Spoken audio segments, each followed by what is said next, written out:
ಚಿತ್ರದುರ್ಗದಲ್ಲಿ ಒಂದು ಸಂವಿಧಾನ ಶಿಲ್ಪಿ ಮಹಾರಾಜರನ್ನ ಡಾಕ್ಟರ್ ಅಂಬೇಡ್ಕರ್ ಅವರ ಒಂದು ಜಯಂತ್ಯುತ್ಸವ ಕಾರ್ಯಕ್ರಮವನ್ನು ಹಮ್ಮಿಕೊಳ್ಳಲಾಗಿದೆ. ಈ ಕಾರ್ಯಕ್ರಮವನ್ನು ಒಂದು ಪ್ರಥಮವಾಗಿ ಡಾಕ್ಟರ್ ಬಿ ಆರ್ ಅಂಬೇಡ್ಕರ್ ಅವರ ಒಂದು ಭಾವಚಿತ್ರಕ್ಕೆ ಒಂದು ಗೌರವವನ್ನು ಸಲ್ಲಿಸುವ ಮೂಲಕ ಕಾರ್ಯಕ್ರಮವನ್ನು ಪ್ರಾರಂಭ ಮಾಡಲಾಗುವುದು.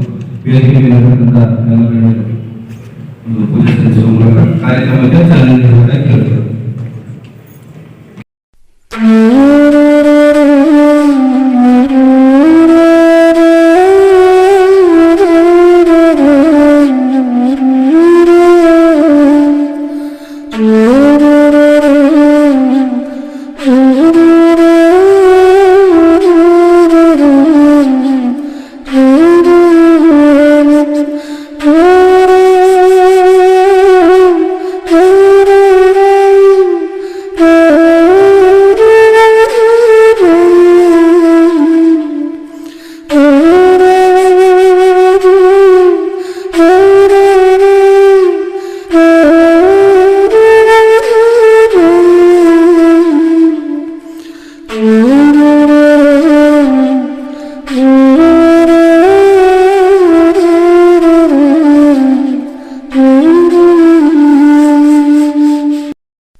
ಕಾರ್ಯಕ್ರಮವನ್ನು ಪ್ರಾರಂಭ ಮಾಡುತ್ತೇವೆ.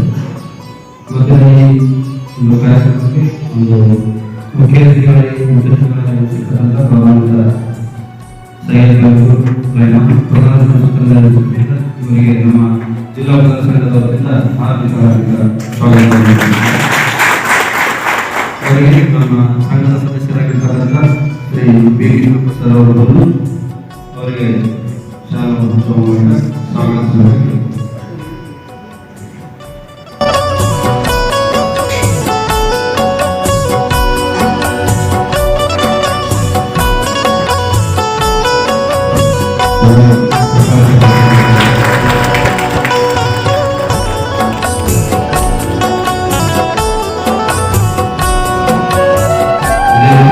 ಇವತ್ತಿನ ಕಾರ್ಯಕ್ರಮಕ್ಕೆ ಅಧ್ಯಕ್ಷತೆಯನ್ನು ವಹಿಸಿರ್ತಕ್ಕಂಥ ನಮ್ಮ ಜಿಲ್ಲಾ ಉಪಕಾರ ಸಂಘದ ಅಧ್ಯಕ್ಷರಾಗಿರ್ತಕ್ಕಂಥ ಶ್ರೀ ಷಣ್ಮುಖಯ್ಯ ಸ್ವಾಮಿ ಅವರಿಗೆ ಕೂಡ ಕಾರ್ಯಕ್ರಮವನ್ನು ಸ್ವಾಗತವನ್ನು ಕೋರುತ್ತೇನೆ.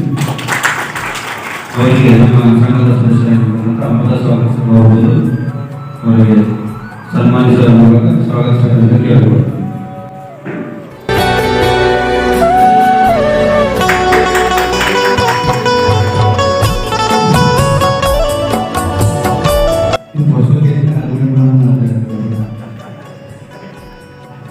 ಇವಾಗ ಅದೇ ರೀತಿ ಒಂದು ವಿವಿಧ ಕಾರ್ಯಕ್ರಮದ ವತಿಯಿಂದ ಹಾರ್ದಿಕ ಸ್ವಾಗತವನ್ನು ಕೋರುತ್ತೇನೆ. ಅವರಿಗೆ ನಮ್ಮ ಬಾಬುರಾವ್ ಬಂದು ಸನ್ಮಾನಿಸಿ ಸ್ವಾಗತ ಕೇಳಬಹುದು.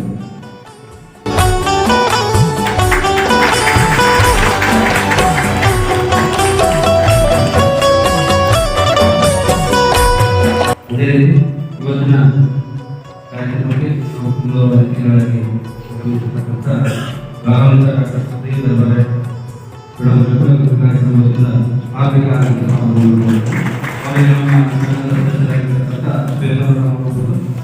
ಅವರಿಗೆ ಸ್ವಾಗತಿಸಿ ಸನ್ಮಾನಿಸುವಂತೆ ಕೇಳಬಹುದು.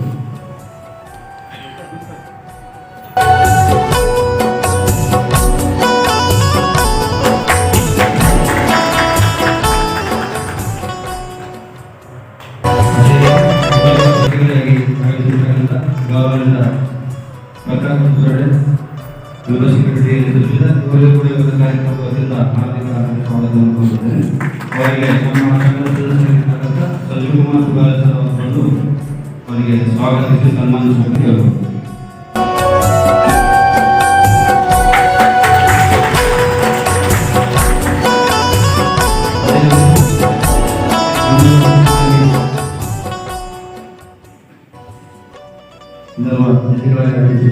ಗೌರವಿತ ಪಾಠಕರು ಕಾರ್ಯಕ್ರಮದ ವತಿಯಿಂದ ಹಾರ್ದಿಕ ಸ್ವಾಗತವನ್ನು ಕೋರುತ್ತೇನೆ.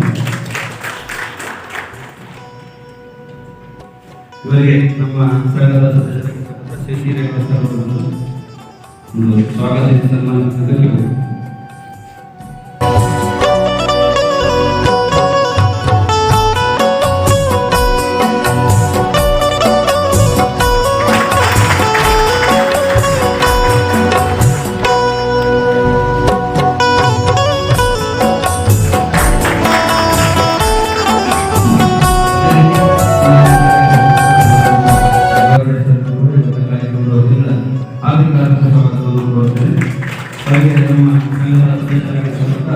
ಅಶೋಕ್ ಅವರು ಬಂದು ಅವರಿಗೆ ಸ್ವಾಗತಿಸಿ ಸನ್ಮಾನಿಸುವಂತೆ ಕೇಳಬಹುದು.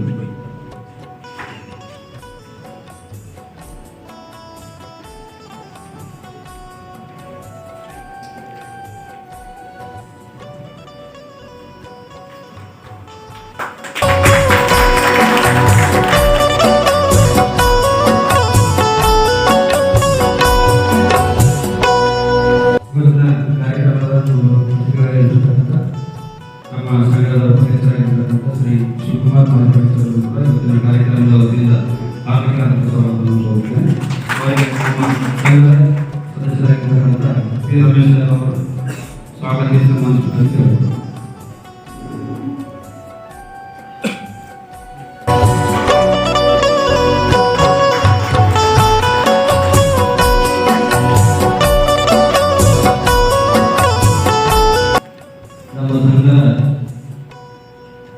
ಕಾರ್ಯದರ್ಶಿಗಳು ಮತ್ತು ಈ ಕಾರ್ಯಕ್ರಮ ಯಶಸ್ವಿಯಾಗಲಿಕ್ಕೆ ಅವರು ಕಾರಣ.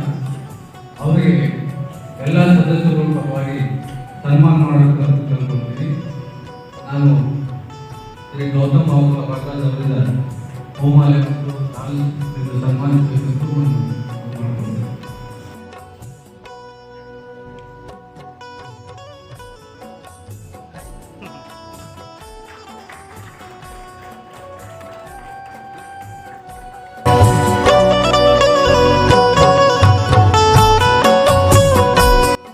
ಕಾರ್ಯಕ್ರಮಕ್ಕೆ ಎಲ್ಲರ ಪರವಾಗಿ ಮುಂದಿದ್ದು ಕಾರ್ಯನಿರ್ವಹಿಸತಕ್ಕಂಥ ಬಿ ಕೃಷ್ಣ ಪ್ರಸಾದ್ ಅವರಿಗೆ ಅವರ ಸಂಘಟನೆಗಳ ವತಿಯಿಂದ ಅವರಿಗೆ ಒಂದು ಸನ್ಮಾನ ಮಾಡಬೇಕು ವೇದಿಕೆ ಅವರಿಗೆ ಅಧ್ಯಕ್ಷರು ಪಿ ಡಿ ಸಾಹೇಬರು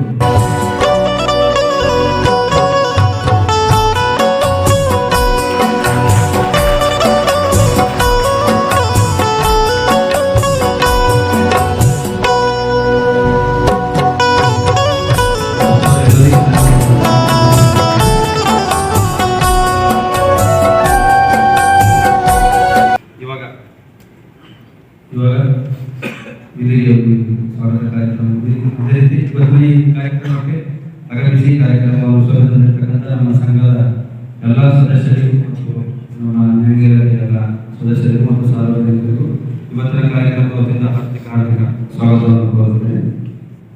ಇವಾಗ ಇವತ್ತಿನ ಈ ಕಾರ್ಯಕ್ರಮವನ್ನು ಉದ್ದೇಶಿಸಿ ಗೌರವಿತ ಡಾಕ್ಟರ್ ಶ್ರೀದೇವಿ ದರ್ಬಾರ್ ಮೇಡಮ್ ಅವರು ಮಾತನಾಡಬೇಕಂತ ಕೇಳ್ಕೊಳ್ತೀನಿ.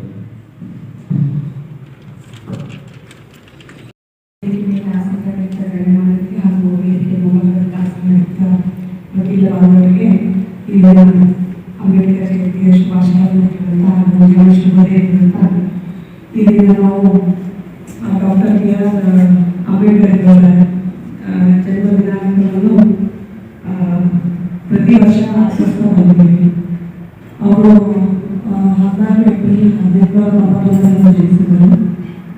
ತಮ್ಮೆಲ್ಲ ಅವರು ಈ ಯಾವ ರೀತಿ ಇತ್ತು ಭಾರತ ದೇಶ ಅನ್ನೋದೆಲ್ಲ ಗಮನಕ್ಕೆ ಇದೆ. ಅವರನ್ನು ಬ್ಯಾಕ್ವರ್ಡ್ ಕಮ್ಯುನಿಟಿದಲ್ಲಿ ಬಂದಂತ ಇದ್ದರೂ ಸಹ ಅವರು ಒಂದು ಈಗಿನ ಸ್ಮರಣೆ ಮಾಡಬೇಕಪ್ಪ ಯಾಕಪ್ಪ ಕಾನ್ಸ್ಟಿಟ್ಯೂಷನ್ ಆಫ್ ಇಂಡಿಯಾ ಅದನ್ನ ನೆನೆಸ್ಕೊಂಡು ನಾವೆಲ್ಲರೂ ಈಗಿನ ಸಮಾಜವಾಗಿ Constitution of India is nothing but the mother of all laws.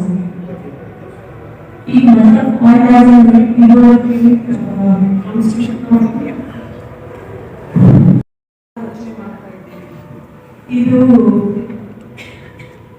ಒಂದೇ Constitution of India ಅದರ ಚೌಕಟ್ಟಲ್ಲಿ ಎಲ್ಲ ಇದು mother of all laws. ಈ ಕಾನೂನು ಅಡಿಯಲ್ಲಿ ಯಾವುದೇ ಕಾನೂನುಗಳು ರಚನೆ ಆಗ್ತಾ ಇದ್ದಾರೆ. ಅದನ್ನು ಹೊರತುಪಡಿಸಿ ಬೇರೆ ಯಾರು ಆಗಿಲ್ಲ. ಬೇರೆ ಯಾವಾಗಾದ್ರೂ ಆದ್ರೆ ಅದನ್ನು ನಾವು ಅನ್ಕಾನ್ಸ್ಟಿಟ್ಯೂಷನಲ್ ಅಂತ ಹೇಳ್ತೀವಿ. ಈ ಕಾನ್ಸ್ಟಿಟ್ಯೂಷನ್ ರಚನೆ ಮಾಡಬೇಕಾದ್ರೆ ಅವರು ಎಷ್ಟು ಶ್ರಮ ಪಟ್ಟಿದ್ದಾರೆ. ಈ ಒಂದು ಕಾನ್ಸ್ಟಿಟ್ಯೂಷನ್ ರಚನೆ ಮಾಡಬೇಕಾದ್ರೆ ಒಂದಿನ 2 ದಿನ ಅಲ್ಲ, ಸುಮಾರು 2 ವರ್ಷ 11 ತಿಂಗಳು 18 ದಿನಗಳಿಂದ ಅವರು ಒಂದು ಸಮಯ ಕರ್ಕೊಂಡೋಗಿ ಕಮಿಟಿ ಒಂದು ಏನಿತ್ತು ರಚನೆ ಮಾಡಲಿಕ್ಕೆ ಅವರು ಅಷ್ಟು ಸಮಯವನ್ನು ಪಡೆದುಕೊಂಡು ಇದೊಂದು ಗ್ರಂಥವನ್ನು ನಮ್ಮ ಭಾರತ ದೇಶಕ್ಕೆ ಒಂದು ಉಡುಗೊರೆಯನ್ನು ಕೊಟ್ಟಿದ್ದಾರೆ. ಇವತ್ತು ಸಂವಿಧಾನದಲ್ಲಿ ಗೊತ್ತಿದೆ, ಮುಂಚೆ ನಾವು ಪಿಟಿಗೆ ನೋಡಬೇಕಂದ್ರೆ ಆಯ್ ಅಂತ ಒಬ್ಬರಿಲ್ಲ, ನಾವೆಲ್ಲ ಭಾರತದ ಪ್ರಜೆಗಳ ಹೇಳಿ ಸಂಭವಿಸಲಾಗಿದೆ. ಅಂದ್ರೆ ನಾವೆಲ್ಲ ಒಕ್ಕೂಟದಿಂದ ಮಾಡಿದ್ರೆ ಮಾತ್ರ ಇದ್ರೆ ಮಾತ್ರ ಒಂದು ಒಳ್ಳೆ ಸಮಾಜ ಒಳ್ಳೆ ಭಾರತ ಆಗಲಿಕ್ಕೆ ಅನುಕೂಲ ಆಗುತ್ತೆ. ಇದರಲ್ಲಿ ಪೀಠಿಕೆಯಲ್ಲಿ ಏನಿದೆ, ಒಂದು ಸಂವಿಧಾನದಲ್ಲಿ ಏನು ಇಂಟ್ರೊಡಕ್ಷನ್ ಲಾಸ್ಟ್ ಎಂಟರಲ್ಲಿ ಇದೆ, ಅದು ಎಲ್ಲರಿಗೂ ಕೂಡ ಅದರಲ್ಲಿ ಸಂಕ್ಷಿಪ್ತವಾಗಿ ಹೇಳಲಾಗಿದೆ. ಬರೀ ಕ್ರಿಯಾಗಳಲ್ಲಿ ಈ ವಿಷಯ ಪೀಠಿಕೆಗಳ ಗ್ರಂಥ ಸಂವಿಧಾನ ಏನಿದೆ ಅದರ ಬಗ್ಗೆ ಎಲ್ಲರೂ ವಿವರಿಸಲಾಗಿದೆ. ಮೊದಲಿಗೆ ನಾವು ಆರ್ಟಿಕಲ್ಸ್ ನೋಡ್ತಾ ಬಂದಾಗ ಈಗ ನಾನು ಸಿಟಿಸನ್ ಅಂದ್ರೆ ಯಾರು, ಸಿಟಿಸನ್ ಅಂತಂದಾಗ ಸಂಕ್ಷಿಪ್ತವಾಗಿ ಒಂದು ವಿವರ ಕೊಟ್ಟಿದ್ದಾರೆ ಯಾವ ಮಾತ್ರ ಅಂತೇಳಿ. ಆ ಸೆಕ್ಷನ್ ಎಲ್ಲರಿಗೂ ಇವರೆಲ್ಲ ಸಂಕ್ಷಿಪ್ತವಾಗಿ ಹೇಳಕ್ಕೆ ಇಷ್ಟಪಡ್ತೇನೆ. ನಾವು ಪ್ರಜೆಗಳು, ಭಾರತ ಪ್ರಜೆಗಳು ಯಾವುದು ಇಲ್ಲಿ ಅಲ್ಲ, ಭಾರತ ಪ್ರಜೆಗಳು ಇದ್ದೀವಿ ಅಂತಂದ್ರೆ ಇಲ್ಲಿ ಯಾವುದೇ ರೀತಿಯಾದಂತಹ ಭೇದವಿಲ್ಲ. ಅದಕ್ಕೆ ನಾವು fundamental rights and fundamental duties ಅಂತ ಇದೆ. ನಾವೆಲ್ಲರೂ ಸಮಾನವಾಗಿ ಫಂಡಮೆಂಟಲ್ ರೈಟ್ಸ್ ಬಗ್ಗೆ ನಾವು ಎಲ್ಲರಿಗೂ ಗಮನಿಸಿದೆ. ಬಟ್ ನಾವೊಬ್ಬ ಭಾರತ ಪ್ರಜೆಗಳಾಗಿ ಯಾವ ರೀತಿಯಾಗಿ ನಮ್ಮ ಕರ್ತವ್ಯಗಳನ್ನ ದೇಶಕ್ಕೆ ನಿರ್ವಹಿಸಬೇಕನ್ನೋದು ಕೂಡ ಅದು ಕಾನ್ಸ್ಟಿಟ್ಯೂಷನ್ ನಲ್ಲಿ ಇದೆ. ಅದೇ ರೀತಿ ಈಗ ನಾವು ಕಾನ್ಸ್ಟಿಟ್ಯೂಷನ್ ಸಂಬಂಧಪಟ್ಟಂತೆ ನಾವು ಫಂಡಮೆಂಟಲ್ ರೈಟ್ಸ್ ಅನ್ನ ಹೇಳ್ಬೇಕಾದಾಗ ತಿಳ್ಕೊಬೇಕಾದಾಗ ಫಂಡಮೆಂಟಲ್ ಡ್ಯೂಟೀಸ್ ಕೂಡ ಏನಿದೆ, ನಾವು ನಮ್ಮ ದೇಶಕ್ಕೆ ಕೊಡಬೇಕಾದ ಏನಿದೆ, ಯಾವ ರೀತಿಯಾಗಿ ನಾವು ನಮ್ಮ ರಾಷ್ಟ್ರ ಧ್ವಜವನ್ನು ಸನ್ಮಾನ ಮಾಡಬೇಕು, ಯಾವ ರೀತಿಯಾಗಿ ನಾವು ಬೇರೆ ಹೇಗೆ ಗೌರವಿಸಬೇಕು, ಅದು ಕೂಡ ಎಲ್ಲ ಸಂವಿಧಾನದಲ್ಲಿ ಇದೆ. ಅದೇ ರೀತಿ ನಾವು ಸಂವಿಧಾನಕ್ಕೆ ಸಂಬಂಧಪಟ್ಟಂತೆ ತಿಳ್ಕೊಳ್ಬೇಕಂದ್ರೆ ಈಗ ಎಲ್ಲ ಬೇರೆ ದೇಶಗಳಲ್ಲಿ ಇರೋ ಸಂವಿಧಾನ ಕೆಲವೊಂದಿಷ್ಟು ತುಂಬಾ ವಿಜಿಟ್ ಇದೆ. ಆದ್ರೆ ನಮ್ಮ ಸಂವಿಧಾನ ಯಾವ ರೀತಿ ರಚನೆ ಮಾಡಲಾಗಿದೆ ಅಂದ್ರೆ it is neither visit not so flexible. ಅದು ನಮ್ಮಲ್ಲಿ ಇದು ಕಾನ್ಸ್ಟಿಟ್ಯೂಷನ್ ಅಮೆಂಡ್ಮೆಂಟ್ ಅಂತ ಹೇಳಿರುತ್ತೆ. ಕಾನ್ಸ್ಟಿಟ್ಯೂಷನ್ ಅಮೆಂಡ್ಮೆಂಟ್ ಮಾಡಬೇಕಾದ್ರೆ ಯಾವ ರೀತಿಯಾಗಿ ಎಷ್ಟು ಟೋಟಲ್ ಮೆಜಾರಿಟಿ ಇದ್ರೆ ಮಾತ್ರ ಅಮೆಂಡ್ಮೆಂಟ್ ಮಾಡಬೇಕು ಅಂತ ಹೇಳಿ ಈ ರೀತಿಯಾಗಿ ಒಂದು ಚೆನ್ನಾಗಿ ರಚನೆ ಮಾಡಿ ನಮ್ಮ ಭಾರತ ದೇಶಕ್ಕೆ ಒಂದು ಕೊಡುಗೆಯನ್ನು ಕೊಟ್ಟಿದ್ದಾರೆ. ಆದ್ದರಿಂದ ಇಲ್ಲಿ ನಾವು ಎಲ್ಲ ಜನಾಂಗಗಳು ಯಾವುದೇ ಜಾತಿ ಭೇದ ಭಾವಗಳಿಲ್ಲದೆ ಎಲ್ಲರೂ ಸಮಾನರು ಅಂತ ಹೇಳಿ ನಾವು ಇವತ್ತೇನು ಈ ಸ್ಥಾನಮಾನವನ್ನು ಪಡೆದುಕೊಂಡಿದ್ದೀವಿ. ಇದೆಲ್ಲವೂ it is nothing but only on the basis of the constitution ಅಂತ ಹೇಳಕ್ಕೆ ಇಷ್ಟಪಡ್ತೇನೆ. ಮುಂಚೆ ನಾವು ನೋಡಿದ್ದೀವಿ ನಮ್ಮ ಹಿರಿಯರು ಇರ್ಬೋದು, ಇವಾಗ ನಮ್ಮ ಫ್ಯಾಮಿಲಿ ಬ್ಯಾಕ್ಗ್ರೌಂಡ್ ಎಜುಕೇಟೆಡ್ ಫ್ಯಾಮಿಲಿ ಇದ್ರೂ ಸಹ we have come across some of the difficulties during our lifetimes. Not myself, but our ancestors. ಅವರೆಲ್ಲ ನಾವು ಕೇಳ್ತಾ ಮಾಡ್ತಾ ಬಂದಿದ್ವಿ. ಅಂದ್ರೆ when we grow up, ನಾವು ಯಾವಾಗೆಲ್ಲ ಸಮಾಜದಲ್ಲಿ ಯಾವಾಗ ಒಂದು ಕಾನೂನಲ್ಲಿ ರಚನೆ ಮಾಡಿದ್ದಾರೆ ಅವಾಗ ಅಸಮಾನತೆ ಅದು ಇದು ಅಂತ ಏನೆಲ್ಲ ಇತ್ತು ಇವಾಗೆಲ್ಲ ಹೋಗಿದೆ. ಈಗೆಲ್ಲರೂ ನಾವೆಲ್ಲರೂ ಒಂದೇ ಭಾರತೀಯರು ಅಂತ ಹೇಳಿ ಬಂದಿದ್ದೀವಿ. ನಮ್ಮ ಸಂವಿಧಾನದಲ್ಲಿ ನಾವೆಲ್ಲರೂ ಬರ್ತಾ ಇದ್ದೀವಿ. ಇದನ್ನ ನಾವು ಯಾವಾಗ ನೆನೆಸ್ಕೊಳ್ಬೇಕು, ಇದನ್ನ ರಚನೆ ಮಾಡಲಿಕ್ಕೆ ಶ್ರಮ ಪಟ್ಟವರನ್ನು ಕೂಡ ನೆನೆಸ್ತಾ ನಾನು ಒಂದೆರಡು ಮಾತುಗಳನ್ನು ಮುಗಿಸ್ತೀನಿ. ನಮಸ್ಕಾರ.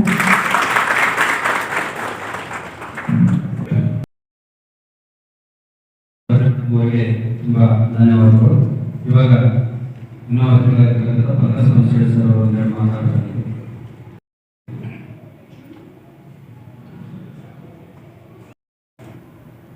ಎಲ್ಲರಿಗೂ ಯೋಜನೆ ಶುಭಾಶಯಗಳು.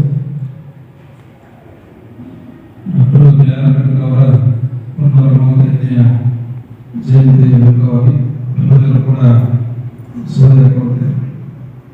ವೇದಿಕೆ ಮೇಲೆ ಆಸೀನರಾಗಿರುವ ಗೌರವಾನ್ವಿತ ಶ್ರೀ ಎಸ್ ಸಾಹೇಬರು, ಪ್ರಧಾನ ಜಿಲ್ಲಾ ಮತ್ತು ಸ್ವತಂತ್ರ ನ್ಯಾಯಾಧೀಶರು ಅವರೇ, ಜಿಲ್ಲಾ ಅಧ್ಯಕ್ಷರಾದ ಗೌರವಾನ್ವಿತ ಶ್ರೀ ಸಂಗಮ ಸ್ವಾಮಿ ಅವರೇ, ನಮ್ಮ ಸೋದರ ನ್ಯಾಯಾಧೀಶರಾದ ರಾಘವೇಂದ್ರ ಉಪಾಧ್ಯಾಯ ಅವರೇ, ಸೋದರ ನ್ಯಾಯಾಧೀಶರಾದ ಶ್ರೀಧರ ಅವರೇ, ಇನ್ನೊಬ್ಬ ಸೋದರ ನ್ಯಾಯಾಧೀಶರಾದ ಆತ್ಮಕೇರ್ ಅವರೇ ಮತ್ತು ಇನ್ನೊಬ್ಬ ಸೋದರ ನ್ಯಾಯಾಧೀಶರಾದ ಸರ್ ಅವರೇ, ಜಿಲ್ಲಾ ಮುಸ್ಲಿಮರ ಕಾರ್ಯದರ್ಶಿಗಳಾದ ಗದಾಧರ್ ಸರ್ ಅವರೇ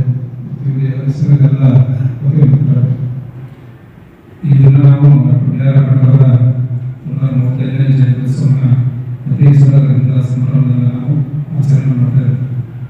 ಈಗ ಅಂಬೇಡ್ಕರ್ ಬಗ್ಗೆ ಹೇಳಬೇಕಾದ್ರೆ ಬಹಳ ಇದೆ. ಬಟ್ ಅಂದರೆ ಅವರ ತಂದೆ ಸಂವಿಧಾನಿಕರು ತಿಳಿಸಿದರು. ಅವರು ಅಭಿವೃದ್ಧಿ ಜೀವನ ಬಹಳ ಕಷ್ಟದಾಯಕವಾಗಿತ್ತು. ಆ ಸಂದರ್ಭದಲ್ಲಿ ಈ ಒಂದು ರಾಜ್ಯ ಸಂಪಾದನೆ ವಿಭಾಗವಾಗಿ ಅಂಬೇಡ್ಕರ್ ಅವರು ಜನಿಸಿದ್ದಾರೆ. ಅವರ ಶಿಕ್ಷಣ ಪಡೆಯುವಾಗ ಬಹಳ ಕಷ್ಟವನ್ನು ಅನುಭವಿಸ್ತಾರೆ. ಯಾಕಂದ್ರೆ ಅಸ್ಪೃಶ್ಯತೆ ಗೊತ್ತಿದೆ. ನಮ್ಮ ದೇಶದಲ್ಲಿ 4 ವರ್ಣಗಳಿವೆ. ಅವು ಯಾವ ಬ್ರಾಹ್ಮಣರು, ಶೂದ್ರರು, ವೈಶ್ಯರು, ಇವರು 4 ಹೊರತುಪಡಿಸಿ ಇನ್ನೊಂದು ಅಸ್ಪೃಶ್ಯತೆ ಅಸ್ಪೃಶ್ಯತೆ ಯಾವುದೇ ಸಮಾಜದಲ್ಲಿ ಸ್ಥಾನವಿರಲಿಲ್ಲ. ಅವರಿಗೆ ಯಾವುದೇ ಸಮಾಜದಲ್ಲಿ ಗೌರವ ಇರಲಿಲ್ಲ. ಈ ಡಾಕ್ಟರ್ ಬಿ ಆರ್ ಅಂಬೇಡ್ಕರ್ ಅವರು ಶಿಕ್ಷಣ ಸಂದರ್ಭದಲ್ಲಿ ಅವರು ವರ್ಗದಲ್ಲಿ ಕೂಡ ಆಸಕ್ತಿಸ್ತಾರೆ. ಹೊರಗಡೆ ನಿಂತು ಕಲಿಯುವವರು ಈ ರೀತಿ ಮಹಾ ವ್ಯಕ್ತಿಗಳಾಗಿದ್ದಾರೆ. ಕೊಡುಗೆ ಕೂಡ ಕೊಡ್ತಿರಲಿಲ್ಲ. ಅಷ್ಟೊಂದು ಅವರ ಜೀವನ ಬಹಳ ಒಂದು ಕಷ್ಟಕರವಾಗಿತ್ತು ಮತ್ತು ಗಮನಿಸುವುದು ಅವರು ಏನು ಪರಿಸ್ಥಿತಿ ಮಾಡಿಕೊಂಡು ನಮ್ಮ ಸಮಾಜಕ್ಕೆ ಧನ್ಯ ಆಗ್ತಾ ಇದೆ. ಒಂದು ಸಮಾಜವನ್ನು ಸುಧಾರಿಸಲಿಕ್ಕೆ ನಾವು ಏನು ಮಾಡಿಕೊಂಡಾಗ ಅವರ ಒಂದು ಸಹಿಸಿದ ಅವಮಾನ ಮತ್ತು ಕಷ್ಟಗಳನ್ನು ಅವರು ಈ ಜನಾಂಗಕ್ಕೆ ಸೇರ್ಪಡೆಗಳನ್ನು ಮಾಡಿಕೊಂಡು ಅವರು ಕಷ್ಟಪಟ್ಟು ಮ್ಯಾಟ್ರಿಕ್ಯುಲೇಷನ್ ಪಾಸ್ ಆಗ್ತಾರೆ. ಅವರಿಗೆ ಶಿಕ್ಷಣ ಕ್ಷೇತ್ರದಲ್ಲಿ ಕೋಲಾರ ಮಹಾರಾಜರು ಸಹಕಾರಿ ಸಹಾಯ ಮಾಡ್ತಾರೆ ಮತ್ತು ಬರೋದ ಸಹಯೋಗ ಕೂಡ ಅವರಿಗೆ ಶಿಕ್ಷಣ ಒಂದು ಪ್ರೋತ್ಸಾಹ ನೀಡಿ ವಿದೇಶಕ್ಕೆ ಹೋಗಲಿಕ್ಕೆ ಅವರಿಗೆ ಅವರು ಸಾಕಷ್ಟು ಕಷ್ಟಪಡಬೇಕು ಮತ್ತು ಅವಮಾನ ಸಹಿಸಿ ಒಂದು ಸಮಾಜದ ಏಳಿಗೆಗಾಗಿ ತಮ್ಮ ಜೀವನವನ್ನು ಅವರು ನಗರ ವಿಷಯದಲ್ಲಿ ಮಕ್ಕಳು ಅವರು ಮ್ಯಾಥ್ಸ್ ಮಾಡ್ಕೊಳ್ತಾರೆ. ಅವರ ಮಕ್ಕಳು ಅವರ ಕ್ರಮವಾಗಿ ಆ ವಿಷಯವನ್ನು ತಿಳಿಸಲಿಲ್ಲ. ಯಾಕಂದ್ರೆ ಅವರು ಅಭ್ಯಾಸದ ತೊಂದರೆ ಆಗುತ್ತದೆ ತಿಳಿಸಲು ಆಲೋಚಿಸಿದ ಈ ಮಗು ತೀರ್ಮಾನದ ತಿಳಿಸಲಿಕ್ಕೆ ಪತ್ರ ಮೂಲಕ ಅವರು ತಿಳಿಸ್ತಾರೆ. ಆ ಪತ್ರ ಮೂಲಕ ಆ ಮಗುವಿನ ಬಾಳ್ಮೆಯನ್ನ ಕಲಿಬಿಡ್ತಾರೆ. ಯಾಕಂದ್ರೆ ಯಾವ ಅನೇಕ ತಮ್ಮ 4 ಮಕ್ಕಳನ್ನು ಕಳೆದುಕೊಂಡು ಅವರೊಂದೇ ಮನೋಭಾವನೆ ಅಂತಂದ್ರೆ ಈ 4 ಮಕ್ಕಳಿಗೆ ಕಳೆದರೂ ಸಹಿತ ನನ್ನ ಸಮಾಜಕ್ಕಾಗಿ ನಾವು ಜೀವನ ಸಮಾಜದಲ್ಲಿ ನನ್ನ ಮಕ್ಕಳನ್ನು ತಿಳಿದು ಇಬ್ಬರು ಹಣವಾಗಿ ಮತ್ತು ತಮ್ಮ ಜೀವನವನ್ನು ನಮ್ಮ ಸಮಾಜಕ್ಕೆ ನೀಡಬೇಕಾಗಿತ್ತು. ನಮ್ಮ ಸಮಾಜದ ಏಳಿಗೆಗೆ ಉದಾಹರಣೆಗಾಗಿ ಹೇಳ್ಬೋದು. ಈಗ ಇವೆಲ್ಲ ಗೊತ್ತಿದೆ. ಅಂತಂದ್ರೆ ಅವರು ಒಂದು ಆರ್ಥಿಕ ತಜ್ಞ, ಸಾಮಾಜಿಕ ತಜ್ಞ ಮತ್ತು ಮಹಾಮಂತ್ರವಾದಿ, ಸಮಾಜವಾದಿ ಮತ್ತು ಅವರಿಗೆ ವರ್ಲ್ಡ್ ನಾಲೆಜ್ ಪರ್ಸನ್ ಅಂತ ಹೇಳಿ ಕೂಡ ಅವರಿಗೆ ಬರುತ್ತಿದೆ. ಜಗತ್ತಿನಲ್ಲಿ ಅವರು ವರ್ಲ್ಡ್ ನಾಲೆಜ್ ಪರ್ಸನ್ ಅಂತ ಹೇಳಿ ಹೇಳ್ತಾರೆ. ಅವರು ಸಂವಿಧಾನದಲ್ಲಿ ಸಾಕಷ್ಟು ಮಾಡಿದ್ದಾರೆ. ಪ್ರತಿಯೊಂದು ಕ್ಷಣಕ್ಕೂ ಪ್ರತಿಯೊಂದು ನಿಮಿಷಕ್ಕೂ ಯಾರಾದರೂ ಗೌರವ ಪಾತ್ರ ಆಗ್ತದೆ ಅಂತಂದ್ರೆ ಡಾಕ್ಟರ್ ಮಾತ್ರ ಹೇಳ್ಬೋದು. ಯಾಕಂದರೆ ನಮ್ಮ ದೇಶದ ಅಷ್ಟೇ ಅಲ್ಲ, ವಿದೇಶದಲ್ಲಿ ಕೂಡ ಅವರು ಗೌರವ ಇದೆ. ಅಲ್ಲಿ ಕೂಡ ಅವರು ಪ್ರತಿಮೆಯನ್ನು ಸ್ಥಾಪಿಸಿ ಎಲ್ಲ ಕೂಡ ಜಯಂತಿ ಮಾಡ್ತಾರೆ ಅಂತ ನಾವು ನೋಡ್ತಾ ಇದ್ದೇವೆ. ಅಷ್ಟೊಂದು ಆಳವಾದ ಅಧ್ಯಯನ ಮಾಡಿ ಒಂದು ತಮ್ಮ ಆಲೋಚದ ಮೂಲಕ ಒಂದು ವಿಶ್ವವಿದ್ಯಾಲಯ ವಿಖ್ಯಾತಿಯನ್ನು ನಡೆದಂಥ ಮಹಾವ್ಯಕ್ತಿ ಅಂತ ಹೇಳ್ಬೋದು. ಈಗ ಅವರು ಸಂವಿಧಾನ ಬಗ್ಗೆ ಈ ಎಲ್ಲ ತಮ್ಮ ಜೀವನದಲ್ಲಿ ಅನೇಕ ಕಷ್ಟಗಳನ್ನು ಎದುರಿಸಿ ಸಮಸ್ಯೆಗಳನ್ನು ಎದುರಿಸಿ ಹೋರಾಟ ಮಾಡಿ ಒಂದು ಸಂವಿಧಾನ ಮಾಡಿದ್ದಾರೆ. ಸಂವಿಧಾನ ಸೃಷ್ಟಿಗೆ ಡಾಕ್ಟರ್ ರಾಜೇಂದ್ರ ಪ್ರಸಾದ್ ಅವರುಗಳನ್ನು ಪ್ರೌಢಸಭೆಯ ಹೆಸರನ್ನಾಗಿ ನೇಮಕ ಮಾಡ್ತಾರೆ. ಅವರು ಸಂವಿಧಾನ ವಿವಿಧ ದೇಶಗಳ ಸಂವಿಧಾನವನ್ನು ಅಭ್ಯಾಸ ಮಾಡಿ ಆಳದ ಅಧ್ಯಯನ ಮಾಡಿ ನಮ್ಮ ದೇಶಕ್ಕೆ ಯಾವ ರೀತಿ ಬೇಕು ಇವರು ಸಂವಿಧಾನ ರಚನೆ ಮಾಡ್ತಾರೆ. ಈ ಸಂವಿಧಾನದ ಮೂಲ ಆಸೆ ಅಂತಂದ್ರೆ ಆರ್ಥಿಕ ಜನರು ನಾವು ಎಲ್ಲರೂ ಸಹೋದರತ್ವದಿಂದ ಮತ್ತು ಎಲ್ಲರೂ ಆರ್ಥಿಕ ಸಮಸ್ಯೆಗಳು ವಾದ ಈ 4 ಎಲ್ಲ ಸಾಧ್ಯ ಕಾನ್ಸ್ಟಿಟ್ಯೂಷನ್ ಕರಿತೀವಿ ನಾವು. Equity, liberty, fraternity and justice. ಈ 4 ಪಿಲ್ಲರ್ಗಳ ಮೇಲೆ ಸಂವಿಧಾನ ಇದೆ. ಅದರಲ್ಲಿ ಕೂಡ ಇಕ್ವಿಟಿ ಇದೆ, ಲಿಬರ್ಟಿ ಇದೆ, ಫ್ರೆಟರ್ನಿಟಿ ಇದೆ ಮತ್ತು ಜಸ್ಟಿಸ್. ಸಂವಿಧಾನ ಆಸೆ ಮತ್ತೆ ಎಲ್ಲ ಕಾನೂನುಗಳು ರಚನೆ ಆಗಿದೆ. ಒಂದು ಏನಂತಂದ್ರೆ ಅವರು ಸಾಕಷ್ಟು ಕೇವಲ ಒಂದು ಸಮುದಾಯದ ವ್ಯಕ್ತಿ ಹೇಳಲ್ಲ, ನಮ್ಮ ಇಡೀ ಮನಸ್ಸುಗಳದ ಒಂದು ಹೇಳ ಅಂತ ಹೇಳ್ಬೋದು. ಯಾಕಂದ್ರೆ ಮಹಿಳೆಯರಿಗೆ ಯಾರಾದರೂ ಮಕ್ಕಳು ಕೊಟ್ಟಿದ್ದಾರೆ ಡಾಕ್ಟರ್ ಬೇರೆ ಅಂತ ಹೇಳ್ಬೋದು. ಯಾಕಂದ್ರೆ ಮೊದಲು ನಿಮಗೆಲ್ಲ ಗೊತ್ತಿದೆ, ಬಿಫೋರ್ ಇಂಡಿಪೆಂಡೆನ್ಸ್ ಮಹಿಳೆಯರಿಗೆ ಯಾವುದೇ ಸಾಮಾಜಿಕ ಸ್ಥಾನಗಳಿರಲ್ಲ, ರಾಜಕೀಯವಾಗಿ, ಶೈಕ್ಷಣಿಕವಾಗಿ ಮತ್ತು ಆರ್ಥಿಕವಾಗಿ ಸ್ವಾವಲಂಬನೆ ಹಾಕೊಂಡಿಲ್ಲ. ಪಾಠವಾಗಿ ಡಾಕ್ಟರ್ ಬೇರೆ ಅವರು ಮಹಿಳೆಯರ ಹಕ್ಕನ್ನು ಅವರು ಇತಿಹಾಸರು ಮಹಿಳೆಯರ ಹಕ್ಕನ್ನು ಬೆಳೆಸಿಕೊಂಡರು. ಈಗ ಪ್ರತಿಯೊಂದು ಕ್ಷೇತ್ರದಲ್ಲಿ ಕೂಡ ಮಹಿಳೆಯರು ತಮ್ಮ ಎಲ್ಲ ಕ್ಷೇತ್ರದಲ್ಲಿ ಕೂಡ ಅವರಿಗೆ ಕೊಟ್ಟಂತ ಹಕ್ಕುಗಳನ್ನು ಸುಲಭಪಡಿಸಿ ಒಳ್ಳೆಯ ಹುದ್ದೆಯನ್ನು ಕೂಡ ಮಹಿಳೆಯರು ಇದ್ದಾರೆ. ಉದಾಹರಣೆ ಗೊತ್ತಿದೆ, ರಾಷ್ಟ್ರಪತಿಯವರು ಕೂಡ ಇವತ್ತು ರಾಷ್ಟ್ರಪತಿ ಅವರು ಕೂಡ ಸಂವಿಧಾನದ ಆಧಾರದಲ್ಲಿ ರಾಷ್ಟ್ರಪತಿ ಆಗಿದ್ದಾರೆ. ಆ ಒಂದು ಮಹಿಳೆ ಒಬ್ಬ ಮಹಿಳೆ ಆಗುವುದು ಹೋಗಲಿಕ್ಕೆ ನಮ್ಮ ಸಂವಿಧಾನ ಕಾರಣಕ್ಕಾಗಬೇಕು.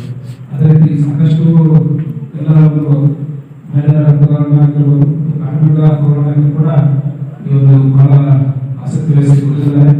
ಕಾರ್ಮಿಕ ಅವರು ಡಿಪಾರ್ಟ್ಮೆಂಟ್ ಕಾರ್ಮಿಕ ಮುಖ್ಯರಾಗಿದ್ದರು. ಕೆಲವೊಂದು ಭಾಳ ಪರಿವರ್ತನೆ ಮಾಡಿದರು.